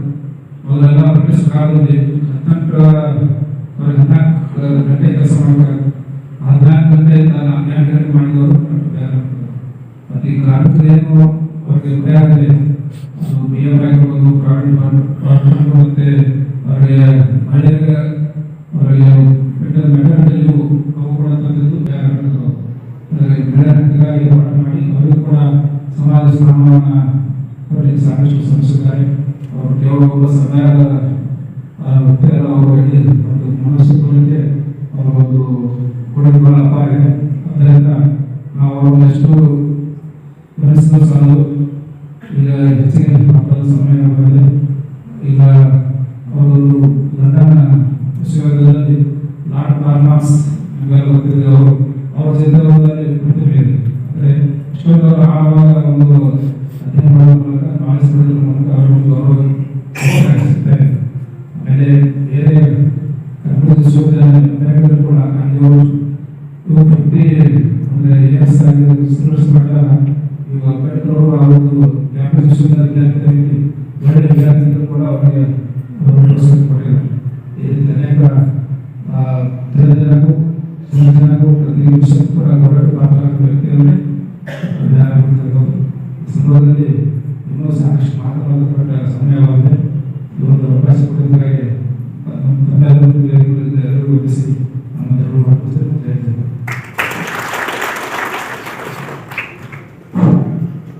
ಒಂದು ಸುದೀರ್ಘವಾಗಿ ಮಾತಾಡ್ತಕ್ಕಂಥ ಅವರಿಗೆ ತುಂಬ ಧನ್ಯವಾದಗಳು. ಇವಾಗ ಇವತ್ತಿನ ಈ ಕಾರ್ಯಕ್ರಮದ ಒಂದು ಮುಖ್ಯ ಅತಿಥಿಗಳಾಗಿರ್ತಕ್ಕಂಥ ಗೌರವಾನ್ವಿತ ಸಾಹೇಬರು, ಕೈಮಲ್ ಸಾಹೇಬರು ಇವತ್ತಿನ ಕಾರ್ಯಕ್ರಮ ಉದ್ದೇಶಿಸಿ ಮಾತನಾಡಬೇಕು.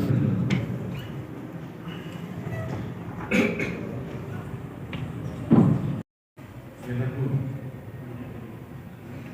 ಬಾಬಾ ಸಾಹೇಬ್ ಅಂಬೇಡ್ಕರ್ ಜಯಂತಿಯ ಶುಭಾಶಯಗಳು. ಇಂತಹ ಕಾರ್ಯಕ್ರಮದಲ್ಲಿ ಪಾಲ್ಗೊಳ್ಳುವುದೇ ಒಂದು ಅದೃಷ್ಟ.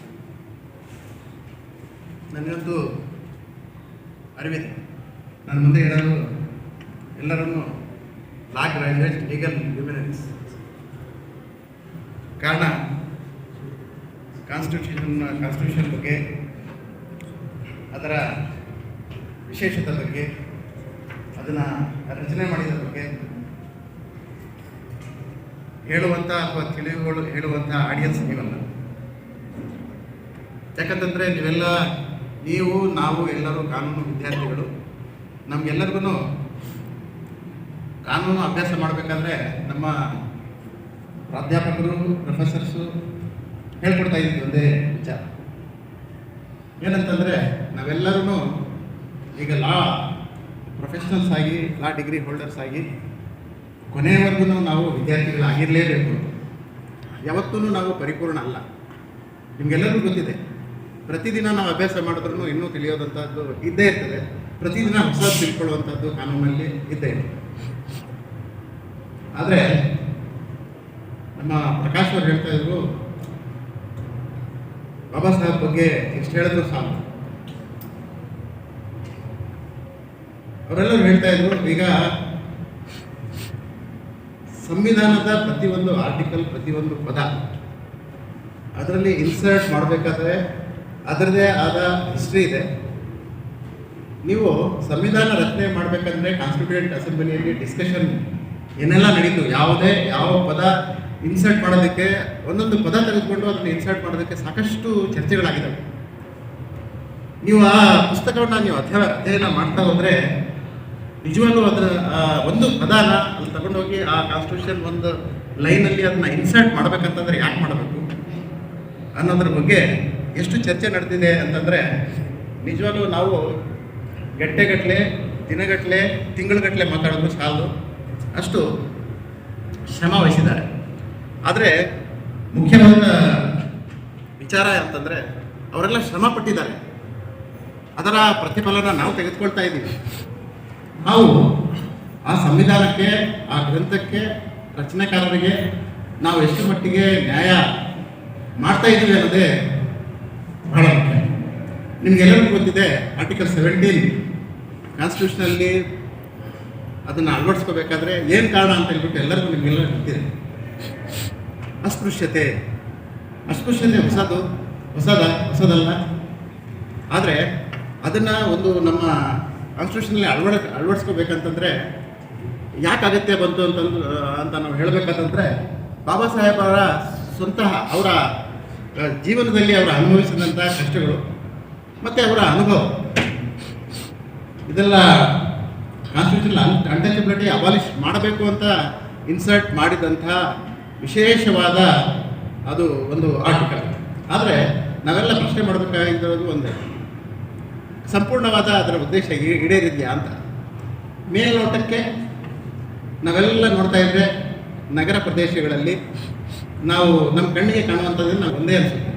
ಸ್ವಲ್ಪ ಒಳಗಡೆ ಹೋಗಿ ನೋಡೋಣ, ಹಳ್ಳಿ ಕಡೆಗೆ ಹೋಗಿ ನೋಡೋಣ, ಅಥವಾ ನಗರ ಪ್ರದೇಶದಲ್ಲಿ ನಾವೆಲ್ಲ ನೀಟಾಗಿ ಡ್ರೆಸ್ ಮಾಡಿಕೊಂಡು ಮೇಕಪ್ ಮಾಡಿಕೊಂಡು ಓಡಾಡೋದು ಎಲ್ಲರೂ ನಾವೆಲ್ಲ ಒಂದೇ ಅಂತ ಕಾಣಿಸುತ್ತೆ.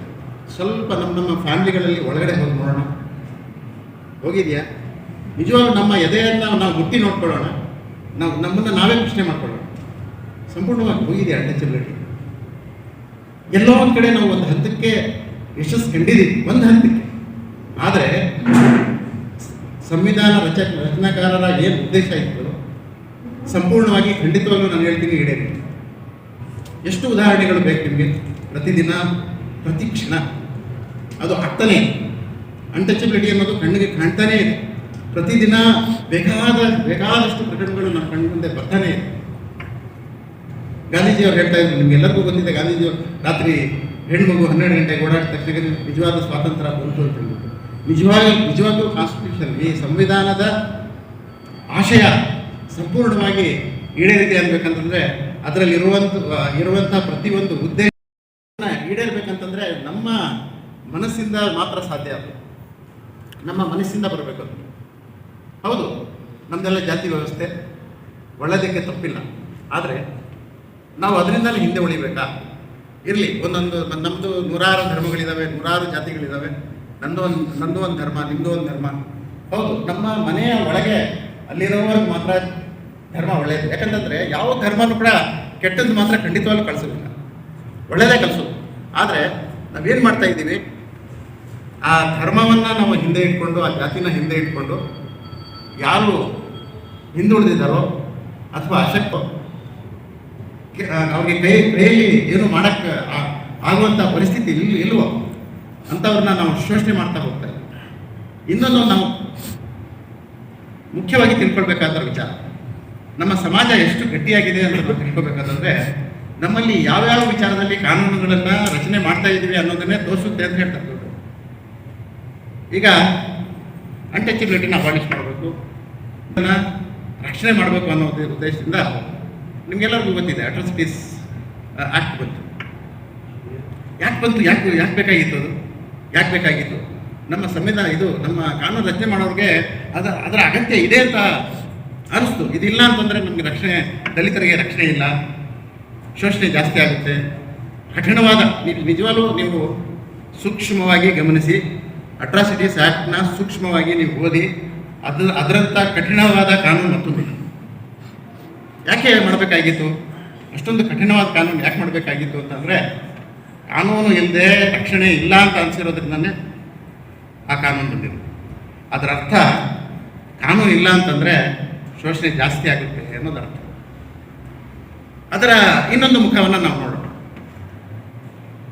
ಯಾವುದೇ ಕಾನೂನು ರಚನೆ ಮಾಡಿದ ತಕ್ಷಣಕ್ಕೆ ಅದರ ಉಪಯೋಗ ಯಾರ್ಯಾರು ಅರ್ಹರಿದ್ದಾರೋ ಅವ್ರವರೆಗೆ ತಲುಪಬೇಕಂತಂದರೆ ಅದಕ್ಕೆ ಸರಿಯಾದ ಸಹಕಾರ ನಾವೇ ಕೊಡಬೇಕು. ಯಾವತ್ತೂ ನಾವು ಕಾನೂನನ್ನು ದುರ್ಬಳಕೆ ಮಾಡ್ಕೊಳ್ಳೋದಕ್ಕೆ ಪ್ರಾರಂಭ ಮಾಡ್ತೀವೋ ಅವಾಗ ಏನಾಗುತ್ತೆ ಗೊತ್ತಾ? ನಿಜವಾಗ್ಲೂ ಯಾರಿಗೆ ಅದರ ಲಾಭ ತಲುಪಬೇಕು, ಖಂಡಿತವಾಗ್ಲೂ ಅಂಥವ್ರಿಗೆ ಲಾಭ ತಲುಪೋದಿಲ್ಲ. ನಿಜವಾಗ್ಲೂ ನಾವು ಕಾನೂನನ್ನು ರಚನೆ ಮಾಡಿದವ್ರಿಗೆ ದ್ರೋಹ ಮಾಡೋದು ನಾವೇ ಆಗ್ತೀವಿ. ಯಾಕಂತಂದರೆ ನಾವು ಬಲಿಷ್ಠರು. ಈಗ ಯಾವುದೋ ಒಂದು SC ST ಹಿಂದುಳಿದ ವರ್ಗದಲ್ಲೇ ಬಲಿಷ್ಠರು ಅಂದ್ಕೊಳ್ಳೋಣ. ಸ್ವಲ್ಪ ಅವ್ರೇನು ಮಾಡ್ತಾರೆ, ಈ ಕಾನೂನನ್ನು ದುರ್ಬಳಕೆ ಮಾಡ್ಕೊಳ್ಳೋಕೆ ಹೋಗಿ ಅದರಲ್ಲಿ ತುಂಬ ಶೋಷಿತರಿರ್ತಾರೆ, ಅವ್ರಿಗೆ ಮಾತಾಡೋಕ್ಕಾಗೋದಿಲ್ಲ, ಸಪೋರ್ಟ್ ಯಾರೂ ಇರೋದಿಲ್ಲ, ಅಂಥವ್ರಿಗೆಲ್ಲ ನಾವು ದ್ರೋಹ ಮಾಡೋಕ್ಕೆ ಹೊರಟಿದ್ವಿ. ಅದನ್ನು ನಾನು ಹೇಳೋದು, ಯಾವುದೇ ಕಾನೂನು ರಚನೆ ಆದರೆ ನಿಜವಾಗ್ಲೂ ಅದನ್ನು ನಾವು ಯಾರಿಗೆ ಅದರ ಲಾಭ ಪಡಬೇಕು ಅದರ ಲಾಭ ಪಡ್ಕೊಳ್ಳೋದಕ್ಕೆ ನಾವು ಬಿಡಬೇಕು. ಈಗ ನಿಮಗೆಲ್ಲ ಉದಾಹರಣೆ ನಾನು ಯಾವಾಗಲೂ ಹೇಳ್ತಾ ಇದ್ದೆ, ಹೆಣ್ಮಕ್ಳನ್ನ ರಕ್ಷಣೆ ಮಾಡಬೇಕು. ಈಗ ನಮ್ಮಲ್ಲಿ IPCಯಲ್ಲಿ ರೇಪ್ಗೆ ಬೇಕಾದಷ್ಟು ಪ್ರಾವಿಷನ್ ಇದೆ. ರೇಪ್ಗೆ ಡೆಫಿನೇಷನ್ ಹಿಂದೆ ಇಲ್ಲ ಇತ್ತು. ರೇಪ್ ಅಂದರೆ ಡೆಫಿನೇಷನ್ ಏನು? ರೇಪ್ ಅಂದರೆ ನಿಮಗೆ ಅದರಲ್ಲಿತ್ತು, ಮೈನರ್ ಇದ್ದರೆ ಹೆಂಗೆ, ದೊಡ್ಡವರಿದ್ದರೆ ಹೆಂಗೆ ಎಲ್ಲ ಡೆಫಿನೇಷನ್ ಇತ್ತು. ಆದರೆ ನಮಗೆ ಪೋಕ್ಸೋ ಆ್ಯಕ್ಟ್ ಹ್ಯಾಕ್ ಮಾಡೋಕ್ಕೆ ಪೋಕ್ಸೋ ಆ್ಯಕ್ಟ್ ಬೇಕು ಅಂತ ಯಾಕೆ ಅನಿಸ್ತು? ಅದರಲ್ಲಿರೋ ಪ್ರೊಟೆಕ್ಷನ್ ಸಾಲದು. ಇನ್ನು ಸ್ವಲ್ಪ ನಾವು ಹೆಚ್ಚಿಗೆ ಸಣ್ಣ ಮಕ್ಕಳು ಅಂದರೆ ಮೈನರ್ ಮಕ್ಕಳನ್ನು ನಾವು ಪ್ರೊಟೆಕ್ಟ್ ಮಾಡಬೇಕಂದ್ರೆ ಇನ್ನೂ ಕಠಿಣವಾದ ಕಾನೂನು ಬೇಕು ಅಂತ ಅನಿಸ್ತು. ಅದಕ್ಕೆ ನಾವು ಕಠಿಣವಾದ ಕಾನೂನು ಮಾಡಿದ್ವಿ. ಆದರೆ ನಾವೆಲ್ಲ ಏನು ಮಾಡ್ತಾ ಇದ್ದೀವಿ? ಪೋಕ್ಸೋ ಆ್ಯಕ್ಟನ್ನು ಏನು ಮಾಡ್ತಾ ಇದ್ವಿ ನಿಮಗೆಲ್ಲರಿಗೂ ಗೊತ್ತಿದೆ. ನಾನು ಸುಮಾರು 1.25 ವರ್ಷ ಹತ್ತತ್ರ 2 ವರ್ಷದ ಹತ್ತತ್ರ ನಾನು ಪೋಕ್ಸೋ ಕೋರ್ಟ್ನ ಸ್ಪೆಷಲ್ ಜಡ್ಜಾಗಿ ಕೆಲಸ ಮಾಡಿದೆ. ನಿಜವಾಗ್ಲೂ ಅದರ ಅನುಭವ ಹೇಗಿತ್ತು ಅಂತಂದರೆ, ನಿಜವಾಗ್ಲೂ ಒಂದೊಂದು ಸಾರಿ ಬೆಂಚ್ ಮೇಲೆ ಕೂತ್ಕೊಂಡು ಕಣ್ಣೀರು ಅಂಥ ಕೇಸಸ್ಸು ಇತ್ತು. ಇನ್ನೊಂದು ಎಂಥದ್ದಿತ್ತು ಅಂತಂದರೆ, ಇಂಥ ಪ್ರಕರಣ ಎಷ್ಟು ದುರುಪಯೋಗ ಅಂತಂದರೆ ನಿಜವಾಗ್ಲೂ ಯಾರಿಗೆ ತೊಂದರೆ ಅನುಭವಿಸಿದಾರೋ ಅದಕ್ಕೆ ನಾವು ಸಹಾಯ ಇದ್ದಂಗೆ ಮಾಡ್ತಾ ಇದ್ದೀವಿ ಅನ್ನೋ ಇಂಥ ಆ್ಯಕ್ಟ್ ತಂದುಬಿಟ್ಟು ಅಂತ ಅನಿಸ್ತು. ಉದಾಹರಣೆಗೆ ಏನು ಹೇಳೋದು, ನಿಮಗೆಲ್ಲರಿಗೂ ನಾನು ಯಾವಾಗಲೂ ಹೇಳ್ತಾ ಇದ್ದೆ, ಪೋಕ್ಸೋ ಆ್ಯಕ್ಟ್ನ ಜಾರಿಗೆ ತಂದಿದ್ದಾರೆ. ಅದರ ಹಿಂದೆ ನಾನು ಯಾವಾಗಲೂ ಹೇಳ್ತಾ ಇದ್ದೆ, ಅದರ ಹಿಂದೆ ಚಿಂತನೆ ಬಹಳ ಕಡಿಮೆ ಇದೆ.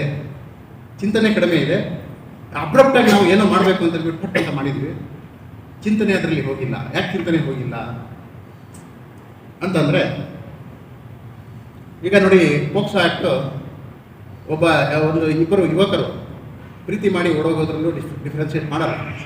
ಪ್ರೀತಿ ಮಾಡಿ ಇಬ್ಬರು ಒಪ್ಪಿಗೆ ಮೇರೆಗೆ ಒಬ್ರಿಗೊಬ್ರು ಇಲ್ಲ ನಮ್ಮ ಮನೆಯಲ್ಲಿ ಗೊತ್ತಾಗಿದೆ, ಬೈತಾರೆ, ಹೊಡಿತಾರೆ, ಅಥವಾ ನಮ್ಮಿಬ್ಬರನ್ನ ಬೇರೆ ಮಾಡ್ತಾರೆ ಅನ್ನೋ ಉದ್ದೇಶದಿಂದ ಓಡೋಗೋದು, ಅಥವಾ ಒಪ್ಪಿಗೆಯಿಂದ ಇಬ್ಬರು ದೈಹಿಕ ಸಂಬಂಧದಲ್ಲಿ ತೊಡಗೋದು, ಇದು ಒಂದೇ. ಯಾರೋ ಒಬ್ಬ ಕೀಚಕ ಮನೆ ಪಕ್ಕದಲ್ಲಿರ್ತಾನೆ, ಸಣ್ಣ ಮಗು ಏನೂ ಗೊತ್ತಾಗಲ್ಲ, 11 ವರ್ಷದ ಮಗು ಇರ್ತದೆ, 12 ವರ್ಷದ ಮಗು ಇರ್ತದೆ, ಏನೂ ಗೊತ್ತಾಗಲ್ಲ ಮಗುಗೆ. ದಿನ ಮನೆಗೆ ಬರ್ತಾ ಇದ್ದಾರೆ, ಅವ್ರ ಮಗಳ ಜೊತೆಗೆ ಆಟ ಆಡ್ತಾ ಇದ್ದಾಳೆ, ಹೋಗ್ತಾ ಇದ್ದಾಳೆ ಅಂಥವ್ರನ್ನ ದುರುಪಯೋಗ ಪಡಿಸ್ಕೊಂಡು ಪ್ರೆಗ್ನೆಂಟ್ ಮಾಡೋದು. ಜಸ್ಟ್ ಸ್ವಲ್ಪ ಇಮ್ಯಾಜಿನ್ ಮಾಡಿ, ದೇರ್ ಇಸ್ ನೋ ಡಿಫ್ರೆನ್ಸ್. ಅದರಲ್ಲಿ ಕಾನೂನು ಏನಿದೆ ಅಂದರೆ ಡಿಫ್ರೆನ್ಷಿಯೇಟ್ ಮಾಡೋದಿಲ್ಲ. ಎರಡಕ್ಕೂ ಒಂದೇ ಪನಿಷ್ಮೆಂಟ್, ಎರಡಕ್ಕೂ ಒಂದೇ ಪ್ರಾವಿಷನ್.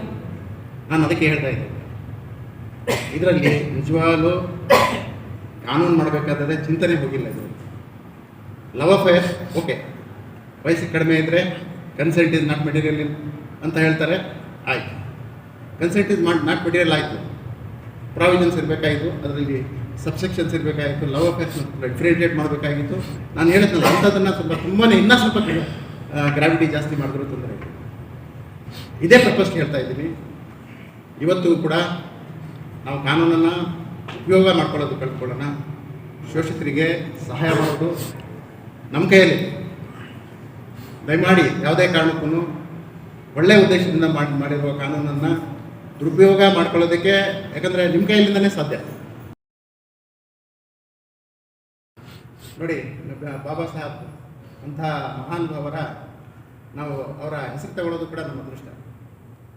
ನಾವೆಲ್ಲರೂ ಈ ದಿನ ನೆಮ್ಮದಿಯಿಂದ ನಿದ್ದೆ ಮಾಡ್ತಾ ಇದ್ದೀವಿ, ಸ್ವತಂತ್ರವಾಗಿ ಬದುಕ್ತಾ ಇದ್ದೀವಿ, ಖುಷಿಯಿಂದ ಬದುಕ್ತಾ ಇದ್ದೀವಿ ಅಂತಂದರೆ ಪ್ರಮುಖವಾದ ಹೆಸರು ಬಾಬಾ ಸಾಹೇಬ್. ಅದರಿಂದಲೇ ಹೇಳ್ತಾ ಇದ್ದೀವಿ. ನಿಜವಾಗ್ಲೂ ನಾವು ಅವ್ರಿಗೆ ಒಂದು ನಿಜವಾಗ್ಲೂ ಗೌರವ ಕೊಡಬೇಕು ಅಂತಂದರೆ ಅವರ ನಿಜವಾದ ಆಶಯಗಳನ್ನು ಈಡೇರೋದಕ್ಕೆ ನಾವೆಲ್ಲ ಆ ಕಡೆ ಕೆಲಸ ಮಾಡೋದು ಬಹಳ ಮುಖ್ಯ. ನಮ್ಮ ಪ್ರಕಾಶ್ ಅವರು ಹೇಳ್ದಂಗೆ ಮಾತಾಡ್ತಾ ಹೋದರೆ ಕಾನ್ಸ್ಟಿಟ್ಯೂಷನ್ ಬಗ್ಗೆ ನಾನು ಯಾವುದೇ ಕಾನೂನನ್ನು, ಯಾವುದೇ ಸಬ್ಜೆಕ್ಟ್ ಇರಲಿ, ನನಗೆ ಮಾತಾಡೋದು ಭಾಳ ಇಷ್ಟ. ಮಾತಾಡ್ತೀನಿ. ಒಂದೇ ಒಂದು ಕಾನ್ಸ್ಟಿಟ್ಯೂಷನ್ ಬಗ್ಗೆ ಮಾತಾಡಬೇಕಂದ್ರೆ ಇವತ್ತು ಕೂಡ ನನಗೆ ಅಂಜಿಕೆ ಇದೆ. ಯಾಕಂತಂದರೆ ಆ ಸಬ್ಜೆಕ್ಟ್ ಅಂತದ್ದು ನಾವು 1000 ಸಾರಿ ಓದಿದ್ರು ಕೂಡ ಸಾಲದು. ಒಂದು ಪದನ 1000 ಸಾರಿ ಅರ್ಥ ಓದಿದ್ರು ಕೂಡ ಅದರ ನಿಜವಾದ ಅರ್ಥ ತಿಳ್ಕೊಳ್ಳೋದು ಕಷ್ಟ ಇದೆ. ಆದ್ದರಿಂದ ನಾವು ಈ ದಿನ ಶಪಥ ಮಾಡೋಣ. ಏನಂತಂದರೆ ನಿಜವಾದ ಶೋಷಿತರಿಗೆ, ನಿಜವಾಗ್ಲೂ ತೊಂದರೆ ಅನುಭವಿಸಿದವರಿಗೆ ಸಹಾಯ ಮಾಡೋದಕ್ಕೆ ನಮ್ಮ ಕೈಯಲ್ಲಿ ಎಷ್ಟಾಗುತ್ತೆ ಅಷ್ಟು ಸಹಾಯ ಮಾಡೋಣ. ಯಾವುದೇ ಕಾನೂನು ಇರಲಿ, ಅಟ್ರಾಸಿಟಿ ಆಗ್ತಿರಲಿ, ಇನ್ನೊಂದು ಯಾವುದೇ ಕಾನೂನು ಇರಲಿ, ದುರುಪಯೋಗನ ನಮ್ಮ ಕೈಲಾದಷ್ಟು ತಡೆಯೋಣ ಅಂತ ಹೇಳ್ಬಿಟ್ಟು ಹೇಳ್ತಾ, ಈ ದಿನ ನೀವೆಲ್ಲ ನನಗೆ ಇಂಥ ಪ್ರಮುಖವಾದ ಕಾರ್ಯಕ್ರಮಕ್ಕೆ ಆಹ್ವಾನಿಸಿದ್ದೇ ನನಗೆ ಗೌರವ ಅಂತ ತಿಳ್ಕೊಂಡು ನಮ್ಮ ಸಂಘದ ಅಧ್ಯಕ್ಷರಿಗೆ ನಿಮ್ಮೆಲ್ಲರಿಗೂ ನನ್ನ ಸಹ ನ್ಯಾಯಾಧೀಶರಿಗೂ ಧನ್ಯವಾದಗಳನ್ನು ತಿಳಿಸ್ತಾ ನಾನು ವಿರಾಮ ತೆಗೆದುಕೊಳ್ತಾ ಇದ್ದೀನಿ. ನಮಸ್ಕಾರ. ಜೈ ಹಿಂದ್. ಸಾಹೇಬರಿಗೆ ತುಂಬ ಧನ್ಯವಾದಗಳು. ಇವಾಗ ಇವತ್ತಿನ ಒಂದು ಕಾರ್ಯಕ್ರಮವನ್ನು ಅಧ್ಯಕ್ಷತಕ್ಕಂಥ ನಮ್ಮ ಸಂಘದ ಅಧ್ಯಕ್ಷರಾಗಿರ್ತಕ್ಕಂಥ ಸನ್ಮುಖೇಶ ಸ್ವಾಮಿ ಅವರು ಇವತ್ತಿನ ಕಾರ್ಯಕ್ರಮವನ್ನು ಉದ್ದೇಶಿಸಿ ಮಾತಾಡಬೇಕಂತ ಡಾಕ್ಟರ್ ಬಾಬಾ ಸಾಹೇಬ್ ಅಂಬೇಡ್ಕರ್ ಅವರ 135ನೇ ಒಂದು ಜಯಂತಿ ಶುಭಾಶಯಗಳು. ಬೀದರ್ ಜಿಲ್ಲಾ ವಕೀಲರ ಸಂಘದಲ್ಲಿ ಒಂದು ಭಾರತ ದೇಶದ ಹೆಮ್ಮೆಯ ಪುತ್ರರಾದಂತಹ ಡಾಕ್ಟರ್ ಬಾಬಾ ಸಾಹೇಬ್ ಅವರ ಜಯಂತ್ಯೋತ್ಸವ ಅಂಗವಾಗಿ ಮುಖ್ಯ ಅತಿಥಿಗಳಾಗಿ ಆಗಮಿಸಿದಂತಹ ಬೀದರ್ನ principal district session judge Syed ಬಳಿ ಸಾಹೇಬ್ ಹಾಗೂ ಅದೇ ರೀತಿಯಾಗಿ ಜಿಲ್ಲಾ ಕಾನೂನು ಸೇವೆಗಳ ಪ್ರಾಧಿಕಾರದ ಸದಸ್ಯ ಕಾರ್ಯದರ್ಶಿ ಪ್ರಕಾಶ್ ಬಚ್ಚಡೆ ಸಾಹೇಬ್ರೆ ಹಾಗೂ ಪ್ರಿನ್ಸಿಪಲ್ ಸಿಜೆಎಂ ನ್ಯಾಯಾಧೀಶರಾದಂತಹ ಉಪಾಧ್ಯಾಯ ಸಾಹೇಬ್ರೆ ಹಾಗೂ ಫಸ್ಟ್ ಅಡಿಷನಲ್ ಸೀನಿಯರ್ ಡಿವಿಷನ್ ನ್ಯಾಯಾಧೀಶ ಗೃಹರಾಜ್ ಹಾಗೂ ಪ್ರಿನ್ಸಿಪಲ್ ಡಿವಿಷನ್ ನ್ಯಾಯಾಧೀಶರ ಕಾಳಪ್ಪ ಮುಖೇರಿ ಸಾಹೇಬ್ರೆ ಹಾಗೂ ಫಸ್ಟ್ ಅಡಿಷನಲ್ ನ್ಯಾಯಾಧೀಶರಾದಂತಹ ದೇವರೆಡ್ಡಿ ಸಾಹೇಬ್ರೆ ಹಾಗೂ ನಮ್ಮ ಸಂಘದ ಎಲ್ಲ ಪದಾಧಿಕಾರಿಗಳು, ನಮ್ಮ ಸಂಘದ ಎಲ್ಲ ಗೌರವಾನ್ವಿತ ವಕೀಲ ವೃಂದದವರೇ ಹಾಗೂ ಸಂಘದ ನಿರ್ದೇಶಕರು, ತಮಗೆಲ್ಲ ತಿಳಿದಿರುವ ಹಾಗೆ ಈ ಒಂದು ಭಾರತ ದೇಶದ ನಿರ್ಮಾಣವಾಗಲಿಕ್ಕೆ ಡಾಕ್ಟರ್ ಬಾಬಾ ಸಾಹೇಬ್ ಅಂಬೇಡ್ಕರ್ ಅವರು ಬಹಳ ಮಹತ್ವ ಕೊಡುಗೆ ಇದೆ. ಅವರು ಭಾರತ ದೇಶವನ್ನು ಅಭಿವೃದ್ಧಿ ಪಡಿಸಲಿಕ್ಕೆ ನಮ್ಮ ಭಾರತ ದೇಶಕ್ಕೆ ಮೇಲ್ಪುತ್ರರಾಗಿದ್ದಾರೆ. ಯಾಕಂದ್ರೆ ಅವ್ರು ಏನಿಲ್ಲ ಅಂದ್ರೆ ನಮ್ಮ ಭಾರತ ದೇಶ ಇಷ್ಟು ಅಭಿವೃದ್ಧಿ ಹೊಂದಿದ್ದು ನಮಗೆ ದೊಡ್ಡ ಸಮಸ್ಯೆ ಇದೆ. ಯಾಕಂದ್ರೆ ಅವರು ಅವಾಗ ಭಾರತ ಸ್ವತಂತ್ರ ಅವರ ಒಂದು ತ್ಯಾಗ ಮತ್ತು ಅವರ ಒಂದು ಎಜುಕೇಶನ್ ನೋಡಿದ್ರೆ ನಮಗೆ ಬಹಳ ಸಂತೋಷವಾಗುತ್ತೆ. ಅವರ ಹಾಕಿಕೊಂಡ ಅಡಿಪಾಯದಲ್ಲಿ ಇವತ್ತು ನಮ್ಮ ಕಾನೂನುಗಳು ರಚನೆಯಾಗಿವೆ. ಅವರ ಒಂದು ಏನು ಅಸ್ಪೃಶ್ಯತೆ ನಿವಾರಣೆ ಒಂದು ಏಳಿಗೆಗೋಸ್ಕರ ಒಂದು ಕಾನೂನು ಮಾಡಿದರೆ ಅದರ ಜೊತೆಗೆ ಭಾರತ ದೇಶವನ್ನು ಯಾವ ರೀತಿ ಉಳಿಸಬೇಕು ಅಂತಕ್ಕಂಥ ಸಂವಿಧಾನವನ್ನು ಸಹ ಅವರು ನಿರ್ಮಾಣ ಮಾಡಿದ್ದಾರೆ. ಯಾಕಂದ್ರೆ ಅವರ ಆ ಒಂದು ಸಂವಿಧಾನ ಚೌಕಟ್ಟಿನಲ್ಲಿಯೇ ಇಡೀ ಒಂದು ನ್ಯಾಯಾಂಗ ಕಾನೂನು ಶಾಸಕರ ಅಡಿಯಿದೆ. ಬಿಟ್ಟರೆ ಸಾಧ್ಯವಿಲ್ಲ. ಆ ಒಂದು ಸಂವಿಧಾನ ತಗೊಂಡೇ ನಾವು ನ್ಯಾಯಾಧೀಶರಾಗಬಹುದು, ನಾವು ಜಡ್ಜಸ್ ಆಗಬಹುದು, ವಕೀಲರಾಗಬಹುದು, ರಾಜಕಾರಣಿಗಳಾಗಬಹುದು, ಮಂತ್ರಿ ಆಗಬಹುದು, ಪ್ರಧಾನಮಂತ್ರಿಗಳು, ರಾಷ್ಟ್ರಪತಿ ಆಗಬಹುದು. ಆ ಒಂದು ಸಂವಿಧಾನದ ಅಡಿಯಲ್ಲೇ ನಾವೆಲ್ಲರೂ ಕೆಲಸ ಮಾಡಬೇಕಂತ ಒಂದು ಕಾರ್ಯವನ್ನು ನಮ್ಮ ಬಾಬಾ ಸಾಹೇಬ್ ಅಂಬೇಡ್ಕರ್ ಅವರು ಮಾಡಿದ್ದಾರೆ. ನಮ್ಮ ವಕೀಲರಾದಂತಹ ಜಿಲ್ಲಾ ವಕೀಲರ ಅಭಿನಂದನೆಗಳನ್ನು ಸಲ್ಲಿಸ್ತೀನಿ. ಅದೇ ರೀತಿಯಾಗಿ ನಮ್ಮ ಪಿ.ಟಿ. ಸಾಹೇಬ್ ಒಳ್ಳೆ ರೀತಿಯಲ್ಲಿ ಹೇಳ್ತಾರೆ, ಕಾನೂನು ಯಾವುದು ದುರ್ಬಳಕೆ ಆಗಬಾರದು, ಅದು ಒಂದು ಪ್ರಾಮಾಣಿಕವಾಗಿ ಯಾರಿಗೆ ಸಲ್ಲಬೇಕು ಅದು ಸಲ್ಲದೆ ಆ ಒಂದು ಕಾನೂನಿಗೆ ಅರ್ಥ ಅನ್ಟಚಬಲ್ ಸಾಹೇಬರು ಮಾತಾಡಿದ ಅದು ಬಹಳ ಹಿಂದಿನ ದಿನಗಳಲ್ಲಿ ಅವಶ್ಯಕತೆ ಇದೆ ಅಂತ ಹೇಳ್ತಿದ್ದಾರೆ. ಯಾಕಂದ್ರೆ ಭಾರತ ದೇಶ ಒಂದು ಬಹಳ ಮುಂದುವರಿದ ದೇಶವಾಗಿದೆ. ಯಾವುದೇ ತರಹದ ಕಾನೂನು ಮಿಸುವುದಾಗಬಾರದು ಅಂತಕ್ಕಂಥ ಮಾತನ್ನು ಗೌರವ ಪಿ.ಟಿ. ಸಾಹೇಬ್ ಹೇಳಿದ್ರೆ ಅವರಿಗೆ ನಾನು ತುಂಬಾ ಧನ್ಯವಾದಗಳು. ಅದೇ ರೀತಿ ಪ್ರಕಾಶ್ ಬಚ್ಚಡೆ ಅವರು ಸಿದ್ದರಾಮಯ್ಯ ಅವರು ಒಳ್ಳೆಯ ರೀತಿಯಲ್ಲಿ ಮಾತನಾಡಿದ್ದಾರೆ. ಅವರಿಗೂ ನಾನು ತುಂಬಾ ಜಿಲ್ಲಾ ವಕೀಲರ ಅಭಿನಂದನೆ ಸಲ್ಲಿಸಿ ನಮ್ಮ ಕರೆಗೆ ಹೋಗುವುದು ಗೌರವಾನ್ವಿತ ನ್ಯಾಯಾಧೀಶರ ಸಂಘದಲ್ಲಿ ಒಂದು ಕಾರ್ಯಕ್ರಮವನ್ನು ನಡೆಸಿದಾಗ ತುಂಬಾ ಪರಿಸ್ಥಿತಿ ಗೌರವಾನ್ವಿತ ನ್ಯಾಯಾಧೀಶರು ಬರ್ತೀವಿ ನಮಗೆಲ್ಲ ನಾವು ಬರ್ತೀವಿ ಅಂತ ಹೇಳಿ ನಾವು ಅಭಿನಂದನೆ ಸಲ್ಲಿಸಿ ಅದೇ ರೀತಿ ಕಾರ್ಯಕ್ರಮ ಆಯೋಜಕರಿಗೆ ನಮ್ಮ ಕೃಷ್ಣ ರಮೇಶ್ ಅವರು ಎಲ್ಲರೂ ಅಚ್ಚುಕಟ್ಟಾಗಿ ನಮ್ಮ ಸಂಘದ ಸದಸ್ಯರು ಆಯೋಜನೆ ಮಾಡಿದ್ರೆ ನಿಮಗೆ ತುಂಬಾ ಅಭಿನಂದನೆಗಳು ಸರ್. ನಮಸ್ಕಾರ.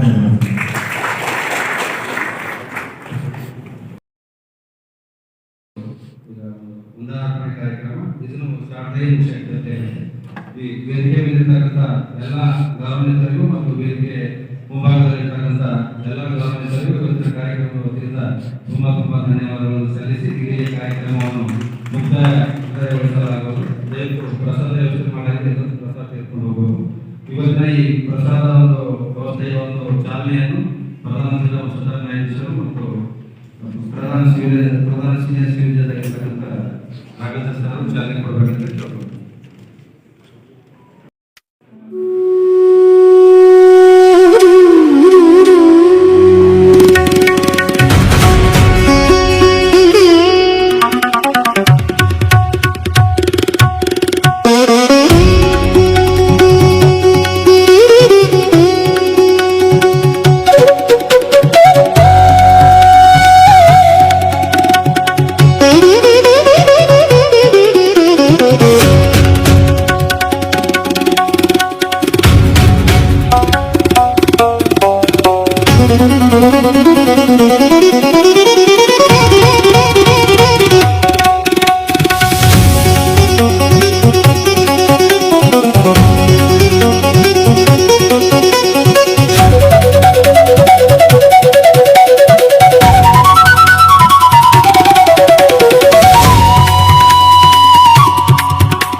ಧನ್ಯವಾದಗಳು.